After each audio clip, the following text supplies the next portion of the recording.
नमस्कार विद्यार्थी मित्रांनो. नोट्स इन मराठी या आपल्या शैक्षणिक यूट्यूब चॅनलवर तुमचं मनापासून स्वागत आहे. ठीक आहे, तर ही सुरुवात आहे आपल्या एका श्रोत्याने पाठवलेल्या श्रोत्यांपैकी एकाची नोट्स इन मराठी नावाच्या यूट्यूब चॅनलवरील एका व्हिडिओची.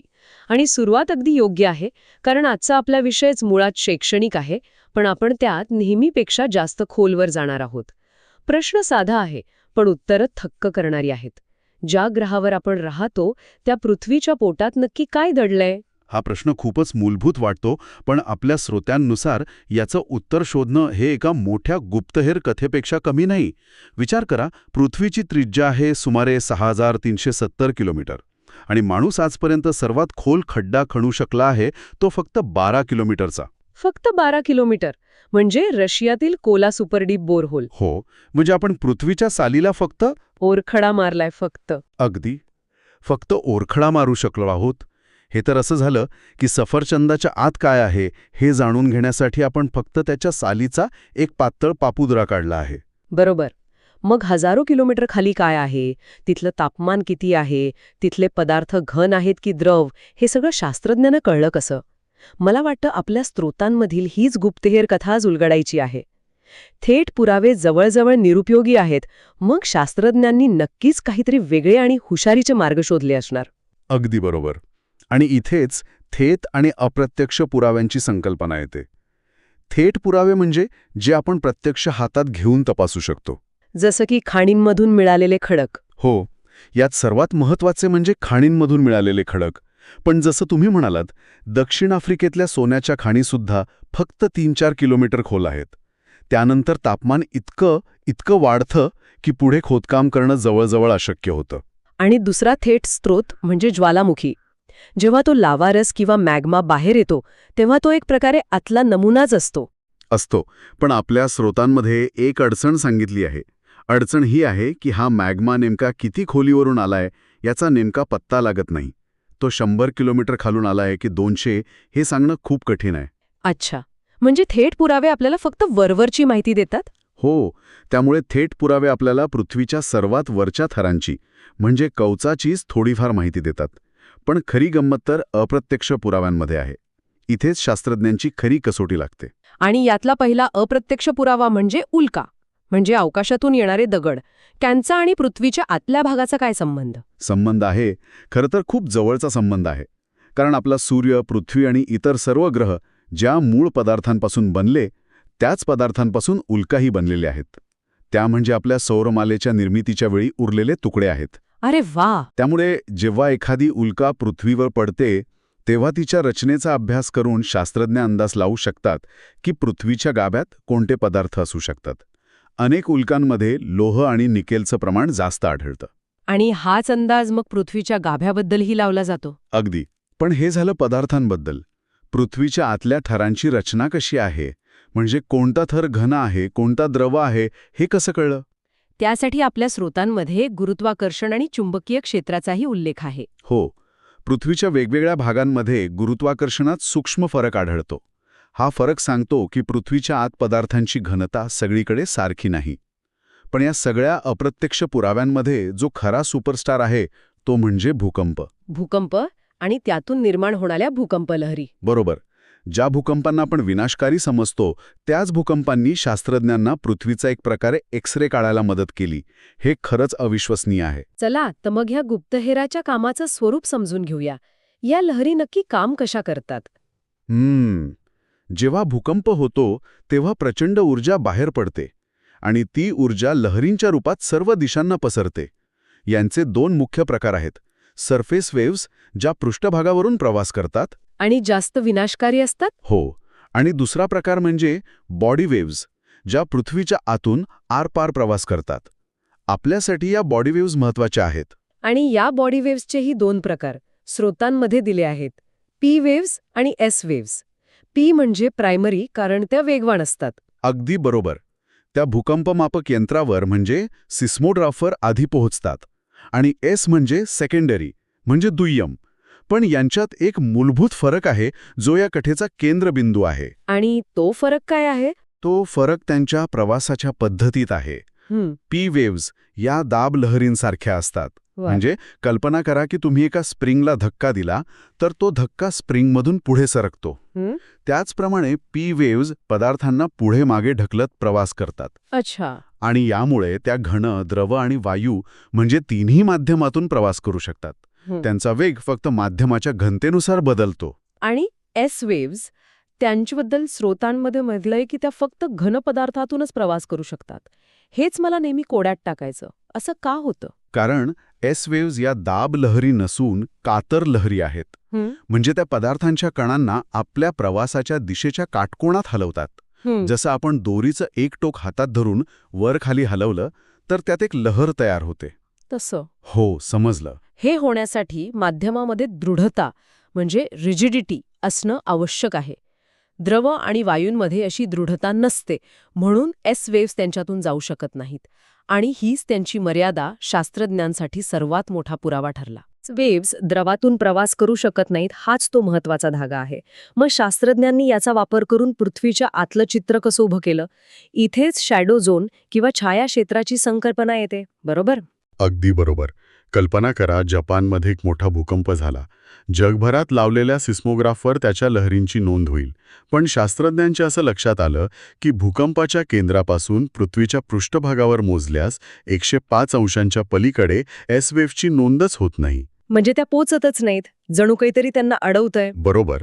105 अंशांपासून ते थेट विरुद्ध बाजूच्या 180 अंशांपर्यंत एक मोठा पट्टा आहे जिथे एस वेव्स पोचतच नाहीत.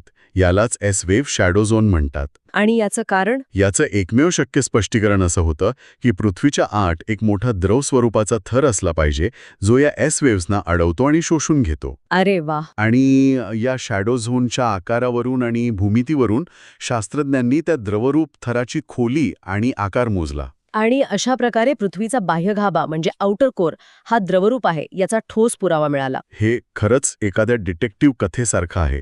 एक लहर जी पोहोचली नाही तिनेच सर्वात मोठं रहस्य उलगडलं. एकदम अचूक. आणि गंमत म्हणजे पी वेव्हचा सुद्धा स्वतःचा एक छोटा शॅडो झोन असतो. कारण त्या जेव्हा या द्रवरूप गाभ्याच्या सीमेवर पोहोचतात तेव्हा त्यांचं वक्रीभवन होतं. म्हणजे त्या थोड्या वाकतात. त्यामुळे 105 ते 140 अंशांच्या दरम्यान एक पट्टा तयार होतो जिथे त्या थेट पोचत नाहीत. म्हणजे या सगळ्या माहितीचे तुकडे जोडून शास्त्रज्ञांनी पृथ्वीच्या आतल्या थरांची एक सुस्पष्ट प्रतिमा तयार केली. हो. चला, तर मग या प्रतिमेवर एक नजर टाकूया. सर्वात वरच्या थरापासून सुरुवात करूया. कवच म्हणजे क्रस्ट. कवच म्हणजे पृथ्वीचा सर्वात वरचं पातळ आणि ठिसूळ आवरण. याची जाडी सगळीकडे सारखी नाही. महासागराखाली ते फक्त 5 किलोमीटर जाड असू शकतं, तर खंडांखाली त्याची सरासरी जाडी 30 किलोमीटर असते. आणि जिथे हिमालय किंवा अँडीज सारखे मोठे पर्वत आहेत तिथे तर ती 70 किलोमीटरपर्यंत पोहोचते. म्हणजे पृथ्वीच्या तुलनेत हे कवच सफरचंदाच्या सालीपेक्षाही पातळ आहे. या कवचाच्या खाली काय आहे? कवचाच्या खाली सुमारे 2900 किलोमीटर खोलीपर्यंत प्रावरण आहे, म्हणजे मॅन्टल. पृथ्वीच्या एकूण वस्तुमानाचा आणि घनफळाचा सर्वात मोठा हिस्सा याच थराचा आहे. आणि याच थरात तो अस्थेनोस्फिअर नावाचा भाग आहे ना? हो, साधारण 100 ते 400 किलोमीटर खोलीवर एक विशेष भाग आहे ज्याला अस्थेनोस्फिअर किंवा मराठीत दुर्बल आवरण म्हणतात. अस्थेनो म्हणजे दुर्बळ. हा भाग पूर्णपणे द्रव नाही, पण पूर्ण घनही नाही. तो एका प्रकारच्या प्लास्टिकसारखा किंवा टूथपेस्टसारखा आहे. आणि ज्वालामुखीसाठी लागणारा मॅग्मा किंवा लावारस याच भागातून येतो. अगदी बरोबर. हाच तो थर आहे जिथे पृथ्वीच्या आतली सर्व हालचाल होते. याच थरातील संवहन प्रवाहामुळे वरचे भूभाग म्हणजे टेक्टॉनिक प्लेट सरकतात, ज्यामुळे भूकंप होतात आणि पर्वत निर्माण होतात. आणि याच्याही खाली 2900 किलोमीटरपासून ते थेट पृथ्वीच्या केंद्रापर्यंत म्हणजे 6371 किलोमीटरपर्यंत गाभा म्हणजे कोर आहे. हो, आणि या गाभ्याचे आपण आत्ताच पाहिलेले 2 भाग आहेत. बाह्य गाभा जो द्रवरूप आहे आणि सुमारे 5150 किलोमीटर खोलीपर्यंत आहे, आणि त्याच्या आत आहे आंतरिक गाभा जो घन स्वरूपात आहे. मला इथे एक प्रश्न पडतो. बाह्य गाभ्यापेक्षा आंतरिक गाभ्यात तापमान तर जास्त असणार, मग तो घन कसा? अप्रतिम प्रश्न. याचं कारण आहे प्रचंड दाब. दाब? हो, म्हणजे आंतरिक गाभ्यावर वरच्या सर्व थरांचा इतका प्रचंड दाब आहे की अतिउष्ण असूनही तिथले लोह आणि निकेलचे अणू एकत्र बांधले जातात. अच्छा, म्हणजे त्यांना द्रवरूप अवस्थेत राहताच येत नाही. बरोबर. त्यामुळे तो भाग घन बनतो. आणि गंमत म्हणजे याच द्रवरूप बाह्य गाभामध्ये होणाऱ्या हालचालींमुळे पृथ्वीला एक शक्तिशाली चुंबकीय क्षेत्र मिळतं. थांबा, म्हणजे माझ्या हातातला कंपास जो उत्तर दिशा दाखवतो किंवा पृथ्वीचं चुंबकीय क्षेत्र जे आपल्याला सूर्याकडून येणाऱ्या धोकादायक सौर्य वादळांपासून वाचवतं, त्याचं कारण हजारो किलोमीटर खाली वितळलेल्या लोहाचा एक महासागर फिरतोय हे आहे. हे कनेक्शन अविश्वसनीय आहे. हो. पृथ्वीच्या आत होणाऱ्या घडामोडींचा थेट परिणाम आपल्या पृष्ठभागावरील जीवनावर कसा होतो याचं हे उत्तम उदाहरण आहे. आणि याच घडामोडींचा एक थेट आणि कधीकधी विनाशकारी आविष्कार म्हणजे ज्वालामुखी. बरोबर. आपण मगाशी अस्थेनोस्फिअरबद्दल बोललो, जो मॅग्माचा मुख्य स्रोत आहे. जेव्हा हा मॅग्मा पृष्ठभागावर येतो तेव्हा ज्वालामुखीचा उद्रेक होतो. या स्रोतांमध्ये ज्वालामुखींचे काही मुख्य प्रकार दिले आहेत. हो. प्रामुख्याने मॅग्माच्या चिकटपणावर आणि त्यात असलेल्या वायूंच्या प्रमाणावर ज्वालामुखीचा प्रकार ठरतो. जर मॅग्मा पातळ असेल आणि त्यात वायू कमी असतील तर तो शांतपणे बाहेर येतो आणि दूरवर पसरतो. यातून शील्ड ज्वालामुखी तयार होतात. म्हणजे ते जास्त उंच नसतात पण खूप विस्तीर्ण असतात, हवाई बेटांवरील ज्वालामुखींसारखे. अगदी. आणि जर मॅग्मा जाड, चिकट असेल आणि त्यात वायू अडकलेले असतील तर मग प्रेशर कुकरसारखा स्फोट होणार. अगदी तसंच. तो मॅग्मा बाहेर पडताना प्रचंड मोठा स्फोट होतो. त्यात लाव्हारसाबरोबर राख, दगड आणि वायूंचे ढग आकाशात उंच फेकले जातात. याला कंपोजिट ज्वालामुखी म्हणतात. जपानमधला माउंट फुजी याच प्रकारचा आहे, बरोबर? हो. आणि आपल्या स्रोतांमध्ये तिसरा एक प्रकार दिला आहे, फ्लड बसाल्ट. हे म्हणजे ज्वालामुखीचा पूरच. हे ऐकूनच भीती वाटते. खरं तर कोट्यवधी वर्षांपूर्वी काही विशिष्ट ठिकाणी जमिनीला अनेक भेगा पडून त्यातून प्रचंड प्रमाणात अतिशय पातळ लावारस बाहेर आला आणि हजारो चौरस किलोमीटरच्या प्रदेशात पसरला. त्याने संपूर्ण भूभाग लावाच्या थराखाली झाकून टाकला. आणि भारतातील दख्खनचे पठार हे याच प्रक्रियेतून तयार झाले आहे. हो. असं मानलं जातं की सुमारे 6.5 कोटी वर्षांपूर्वी झालेल्या या उद्रेकाने आजच्यापेक्षा कित्येक पटींनी मोठा भाग व्यापला होता. म्हणजे आज आपण जो पश्चिम महाराष्ट्र, मराठवाडा, विदर्भाचा भाग पाहतो तो एकेकाळी धगधगत्या लाव्हाचा समुद्र होता. आणि कधीकधी हा लाव्हा पृष्ठभागावर पोहोचतच नाही, तो जमिनीच्या आतच थंड होतो. त्याचेही काही आकार तयार होतात ना, त्यांना अंतर्वेधी भूरूपे म्हणतात. बरोबर. जेव्हा हा मॅग्मा कवचातील उभ्या भेगांमध्ये थंड होतो तेव्हा एक भिंतीसारखी रचना तयार होते. तिला डाईक म्हणतात. मी जेव्हा ट्रेकिंगला जाते तेव्हा सह्याद्रीमध्ये अशा काळ्या रंगाच्या सरळ उभ्या खडकांच्या भिंती अनेकदा बघितल्या आहेत. म्हणजे तो प्रत्यक्षात थंड झालेला लावा होता. हो, तोच तो. पश्चिम महाराष्ट्रात अशा डाईक्स खूप सामान्यपणे आढळतात. असं मानलं जातं की दख्खन पठाराच्या निर्मितीच्या वेळी याच डाईक्समधून लावा पृष्ठभागावर आला होता. आणि जमिनीला समांतर थंड झालेल्या थरांना सील म्हणतात आणि मोठ्या घुमटाच्या आकाराच्या रचनांना बॅथोलिथ म्हणतात. अगदी बरोबर. तर आज आपण पृथ्वीच्या आत डोकावण्याचा एक अप्रतिम प्रवास केला.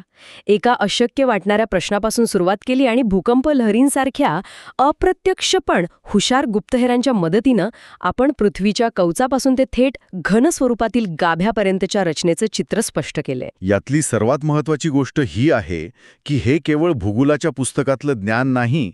पृथ्वीच्या आत काय शिजतंय यावरच पृष्ठभागावर काय घडणार हे अवलंबून आहे. भूकंप, ज्वालामुखी, पर्वतांची निर्मिती आणि आपलं अस्तित्व टिकवून ठेवणारे चुंबकीय क्षेत्रसुद्धा. या सगळ्याच नियंत्रण केंद्र हजारो किलोमीटर खाली आहे. जाता जाता एक विचार करायला लावणारा प्रश्न. आपल्या स्रोतांनुसार दख्खनच्या पठाराने आजच्यापेक्षा खूप मोठा भाग व्यापला होता. मग गेल्या 6.5 कोटी वर्षांमध्ये कोणत्या नैसर्गिक शक्तींनी म्हणजे वारा, पाणी, नद्या यांनी त्याला झिजून आजच्या स्वरूपात आणले असेल? आणि यातून पृथ्वीच्या आतून निर्माण करणाऱ्या शक्ती आणि पृष्ठभागावर झिजवणाऱ्या शक्ती यांच्यातील अविरत संघर्षाबद्दल आपल्याला काय समजतं? याचा विचार नक्की करा.